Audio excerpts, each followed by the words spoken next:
Mensonge innocent, mensonge perfide. Quelles que soient tes intentions, si tu ne dis pas la vérité, ça reste un mensonge. Mais pourquoi mentir en fait ? Ne nous voilons pas la face, nous sommes tous des menteurs. Nous disons tous des mensonges plus ou moins anodins de temps en temps. Selon une enquête, dans 21% des cas, les gens mentent le plus souvent afin d'éviter les autres. Viennent ensuite, dans 20% des cas, les mensonges perçus comme de l'humour, des plaisanteries ou des farces. 14% des mensonges sont racontés pour se protéger, tandis que 13% des mensonges sont racontés pour impressionner les autres et paraître sous un jour plus favorable. 11% des mensonges sont inventés pour protéger quelqu'un d'autre. Je suppose que ces 11% sont des mensonges blancs, pas vrai ? Fait amusant, 5% de tous les mensonges, enfin, entrent dans la catégorie des mensonges indéterminés. Cela signifie que 5% de tous les mensonges n'ont aucune raison d'être. Nous mentons le plus souvent à nos proches. Nos amis, dans 51% des cas, et notre famille, dans 21% des cas. Et à quelle fréquence mentons-nous ? Il existe plusieurs études à ce sujet. Voici la première, et elle semble plutôt positive. Les chercheurs ont même essayé de compter combien de fois une personne mentait en moyenne. Cette étude a révélé que nos communications quotidiennes étaient généralement assez franches. D'après ces résultats, les gens ne mentent normalement qu'une ou deux fois par jour. La même étude a également révélé qu'il y avait très peu de menteurs vraiment invétérés, environ 1% seulement. Les menteurs les plus prolifiques ont tendance à mentir au moins 15 fois par jour. Voici donc une bonne nouvelle. La plupart des gens semblent honnêtes a priori. Mais des recherches plus pessimistes sont venues infirmer ces bonnes nouvelles.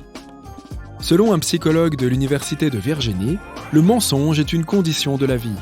Ces recherches révèlent la triste vérité. Nous mentons au cours d'une conversation sur 5 lorsque celle-ci dure plus de 10 minutes.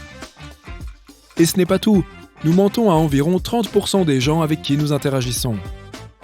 Faisons maintenant un petit voyage dans notre cerveau pour voir ce qui se passe lorsque nous mentons. Chaque fois que nous mentons, 3 parties essentielles de notre matière grise sont stimulées. La première est le lobe frontal, qui se trouve juste ici. Le lobe frontal est le centre de notre personnalité.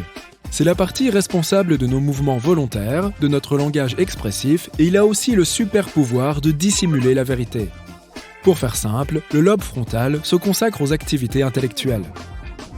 Prochaine étape, le système limbique. Avant de poursuivre, nous avons une question à te poser.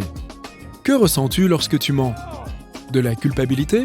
Parce que tu comprends que ce n'est pas bien de mentir ? Ou peut-être du stress ? Parce que tu as inconsciemment peur d'être démasqué ? Le spectre de ces émotions peut être assez large, mais peu importe ce que tu ressens exactement, ce sera toujours lié à l'anxiété. Le système limbique est responsable des réponses comportementales et émotionnelles que nous avons. La dernière partie, mais non la moindre, est le lobe temporal, qui est également essentiel au mensonge. Le lobe temporal contribue à l'imagerie mentale. Il aide également à retrouver des souvenirs plus anciens. Les fonctions remplies par le lobe temporal rendent tes mensonges plausibles. Il s'agit des 3 parties principales qui régulent les mensonges que nous débitons au jour le jour, mais elles ont aussi des auxiliaires. Par exemple, cette zone, le cortex cingulaire antérieur, aide à déceler les erreurs, ce qui est très important lorsque nous mentons. Et cette zone, le cortex préfrontal dorsolatéral, est également très sollicitée lorsque nous mentons, car elle nous aide à ajuster notre comportement. Comme tu le vois, le mensonge est un processus aussi exigeant qu'épuisant, qui fait intervenir de nombreuses parties de notre cerveau. Regardons maintenant le cerveau d'une personne qui dit la vérité. Tu vois, ici, le lobe frontal n'est pas très actif. Il n'a pas besoin de déformer la réalité ou de dissimuler la vérité. Le système limbique est également détendu. Il n'y a pas de stress lié au mensonge. Dire la vérité demande beaucoup moins d'efforts et d'énergie. Nous voici maintenant dans un bureau typique. On y voit des cadres, des employés de bureau et le grand patron. À ton avis, qui entend le plus de mensonges ici ? Si tu penses que c'est le patron, tu as probablement vu juste. Il n'existe pas de statistiques précises sur les personnes à qui l'on ment le plus souvent. Mais une enquête menée auprès de plus de 1000 Américains a révélé que 96% des personnes interrogées mentaient généralement pour ne pas avoir à travailler. Ils mentent donc plutôt à leurs employeurs. Toi aussi, au moins une fois dans ta vie, tu as dû inventer une excuse bidon comme quoi tu te sentais malade. Par exemple, tu te réveilles, mais tu n'as aucune envie d'aller où que ce soit. Tu sais qu'il n'y a rien de très important à faire au travail et que tu peux te permettre un congé maladie d'une journée. Tu appelles ton patron, tu mens, puis tu te sens coupable ou stressé. Et s'il découvrait que tu as menti ?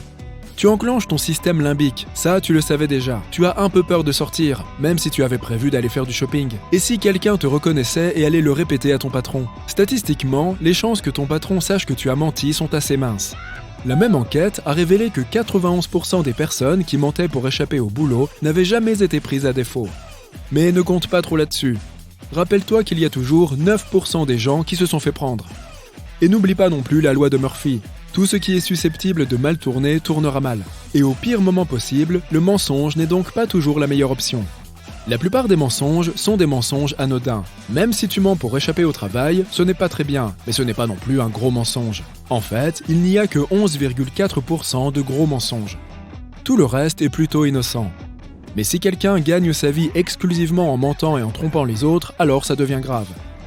L'histoire connaît quantité d'exemples de gens qui ont fait fortune en mentant aux autres. Il y a parmi eux beaucoup d'escrocs, mais nous allons te parler de Charles Ponzi. Il devait avoir un lobe frontal de fou, et par là, je veux dire que c'était un menteur incroyablement doué. Il a trompé tellement de gens et gagné tant d'argent grâce à ses bobards qu'aujourd'hui, il existe même un type de fraude appelé la pyramide de Ponzi. Tout s'est passé en Nouvelle-Angleterre dans les années 1920. Charles Ponzi avait incité des centaines et des centaines de personnes à investir dans une entreprise infaillible. Il s'agissait d'un système de spéculation sur les timbres-poste. Il proposait une chose à laquelle les gens ne pouvaient tout simplement pas résister. Il promettait à ses investisseurs qu'ils obtiendraient un rendement de 50%, et ce dans un délai très bref, à savoir 90 jours. C'était censé marcher comme suit. Tu as 1000 €, tu les utilises pour investir dans ce système et 3 mois plus tard, tu récupères ton argent plus 500 € de dividendes.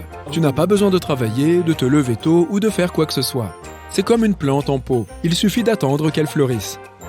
Et si quelqu'un n'a pas 1000 € mais 10 000 ou même 100 000 €? Les dividendes augmentent en conséquence. Il est difficile de croire que quiconque ait intentionnellement donné son argent à Charles. Mais Ponzi est le premier à avoir créé un tel système. Et il a exploité la principale faiblesse des gens, la paresse. Autant l'admettre, nous serions tous heureux si nous pouvions jouir de tout ce dont nous avons besoin sans avoir à fournir le moindre effort. Voyons maintenant pourquoi ce système a si bien fonctionné au début.